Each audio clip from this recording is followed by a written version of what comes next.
अभयपुर, पीरी बाजार अभयपुर, पीरी बाजार अभयपुर, पीरी बाजार अभयपुर, पीरी बाजार अभयपुर, पीरी बाजार अभयपुर। हेलो पीरी बाजार अभयपुर, पीरी बाजार अभयपुर।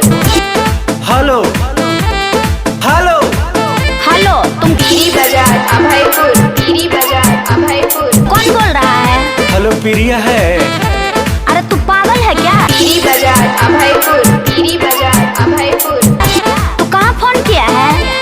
अरे मैं प्रिया को लगा पीरी बाजार अभयपुर, पीरी बाजार अभयपुर, यही नंबर पर साल भर बतियाया हूँ।